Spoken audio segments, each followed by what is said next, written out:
Cinta dan kasih sayang akan menjulang lebih tinggi ketika kita akan kehilangan sesuatu. Betul tidak? Kita akan lebih mencintai orang tua kita ketika mereka sakit, lemah, tak berdaya. Dan kita takut orang tua kita mungkin sesaat lagi akan dipanggil oleh sang penguasa. Mengapa tiba-tiba bangsa Indonesia begitu mencintai batik? Semua orang memakai batik. Mengapa? Mengapa pula pemerintah segera menetapkan Hari Batik Nasional? Mengapa? Karena kita takut batik sebagai salah satu warisan budaya kita diambil oleh negara lain. Maka cinta itu akan tumbuh dengan menjulang lebih tinggi. Nah, sekarang pertanyaannya adalah, kapan kita akan mencintai bahasa Indonesia? Apakah akan menunggu dulu sampai negara lain berteriak bahwa bahasa itu adalah bahasa mereka? Tentu tidak. Mulai hari ini, marilah kita mengenal dengan baik bahasa Indonesia. Mulai hari ini, marilah kita mencintai bahasa Indonesia. Dan mulai hari ini, marilah kita bangga pada bahasa Indonesia. Boleh tepuk tangan untuk bahasa Indonesia?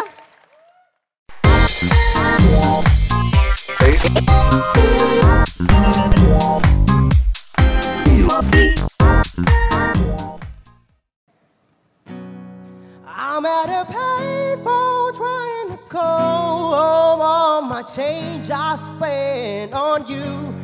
Where have the times gone, baby? It's so wrong. Where are the plans we made for two? Yeah, I know it's hard to remember the people we used to be. It's even harder to picture that you're not here next to me. You say it's too late to make it, but is it too late to try? And in our time that you wasted, all of our bridges burned down. I wasted my night, you turn off the light. Now I'm paralyzed, still stuck in that time when we call it love. But even the sun set in paradise. I'm at a payphone trying to call home all of the change I spent on you. Where have the times gone, baby? It's so wrong. Where are the plans we made for two? If happy ever after did exist, I would still be holding you like this. Yeah, all those fairy tales are full of hate. One more super love song I'll be saying. Yeah, oh. You turn your back on tomorrow, but you forgot yesterday. I gave you my love to borrow, but you just gave it away. You can't expect me to be fine, I don't expect you to care. I know I've said it before, but all of our bridges burned down. I wasted my night, you turn off the light. Now I'm paralyzed, still stuck in that time when we called it love. But even the sunset in paradise. I'm at a payphone trying to call home all my change I spent on you, yeah. Where have the times gone, baby? So wrong. Where are the plans we made for two? If happy ever after did exist, I would still be holding you like this. And all those fairy tales are full of hate. One more super love song I'll be saying. yeah, I'm at a Payphone mint stash. I'll be out spending all this money while sitting around. wondering why was it you came up from nothing.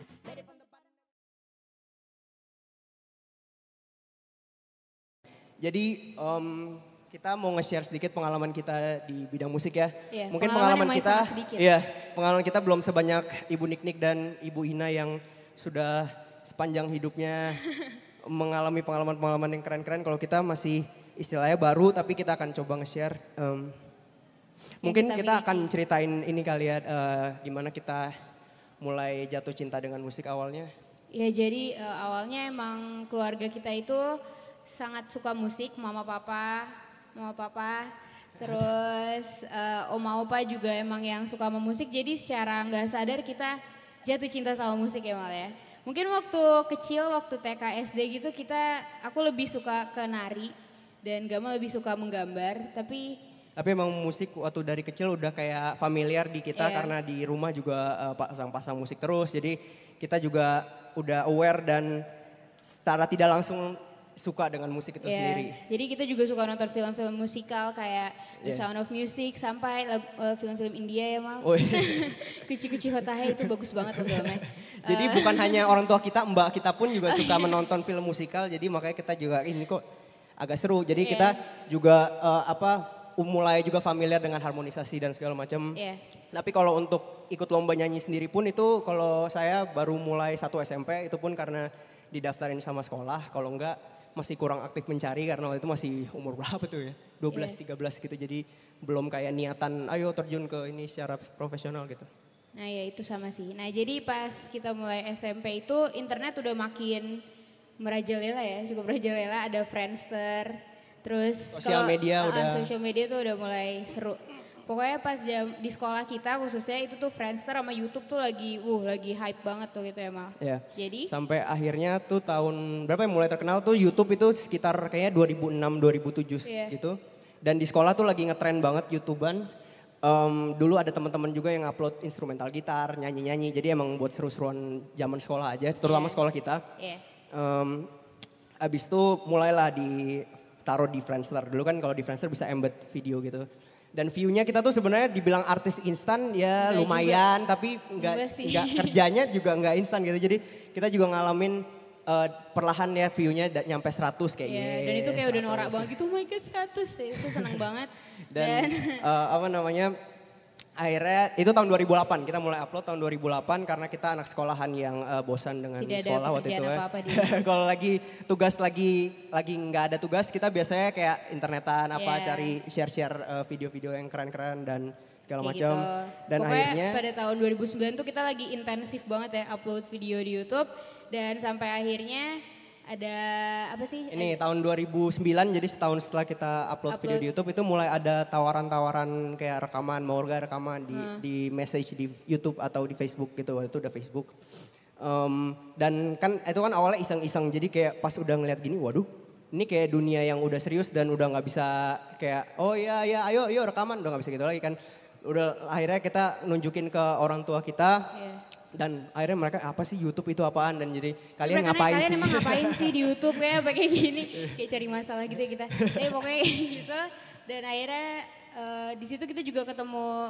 Ya akhirnya tahun 2009 kita ditemukan oleh rekan penyanyi kita sekarang Cantika. Jadi Cantika itu dibilang ya dia yang menemukan kita di dunia maya terus dia kontak dia kasih lihat video kita ke manajer dia sekarang yang adalah manajer kita sekarang dan manajer kita waktu itu tertarik untuk ketemu kita dan orang tua kita. Wah ini kayaknya udah yang paling serius dan meyakinkan gitu kan. Kalau yang lain cuma ajak-ajak rekaman aja gitu.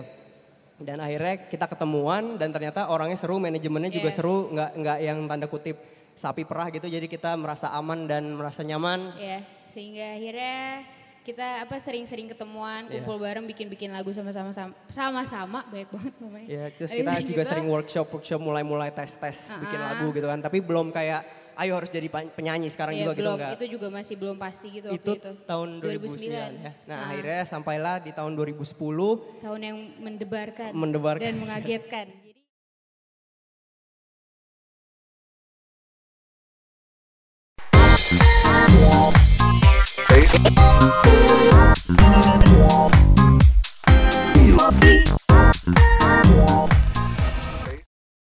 Selamat sore Bapak Ibu, kalau dibilang anak-anak kayaknya kita masih seumuran ya. Jadi adik-adik mahasiswa yang sudah boleh hadir di Summarecon Mall Serpong sore hari yang indah ini.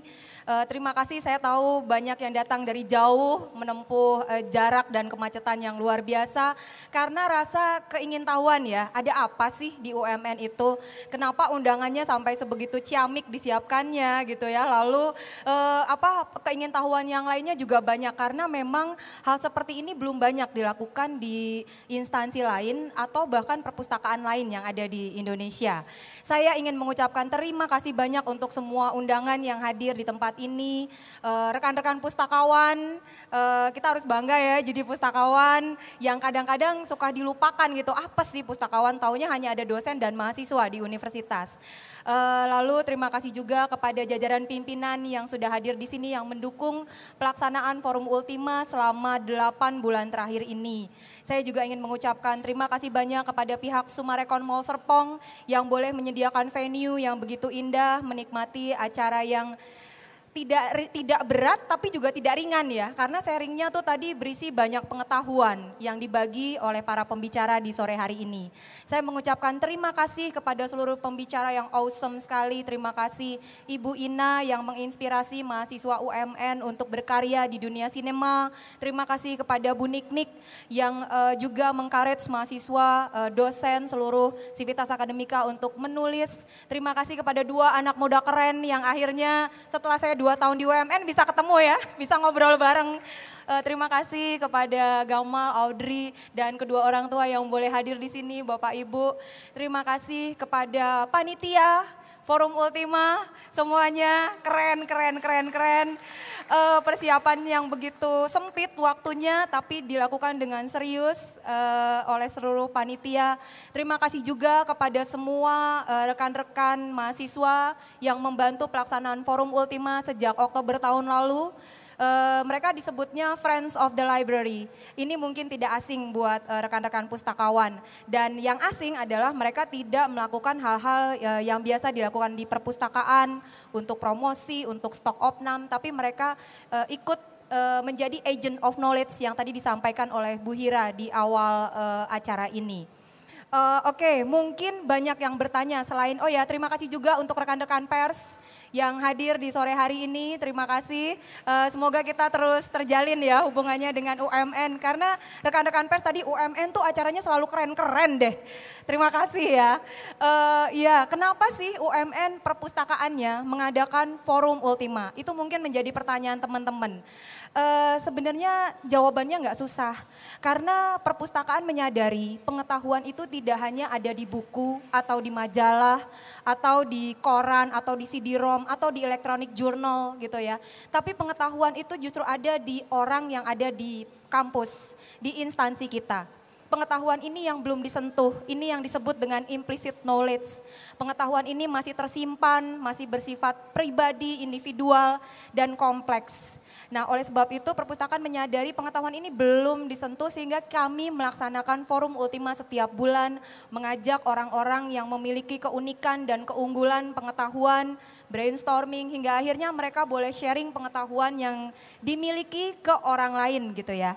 Nah, kami di UMN sangat bermimpi menciptakan database pengetahuan implisit yang memanfaatkan kecanggihan teknologi multimedia seperti yang Bapak Ibu lihat tadi, semua slide yang beautiful itu yang bagus ya, yang modern itu dibuat oleh mahasiswa-mahasiswa UMN dari berbagai jurusan.